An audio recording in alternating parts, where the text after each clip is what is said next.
బాబా ఆజాం ఖాన్ బెంగాలీ 100% లాభం గ్యారంటీతో పాటు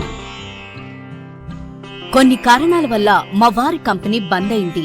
పిల్లల స్కూలు, ఇంటి ఖర్చులు ఏం చెయ్యాలో అర్థం కాలేదు. అప్పుడు మేమిద్దరం బాబా ఆజాం ఖాన్ బెంగాలీని కలిసాం.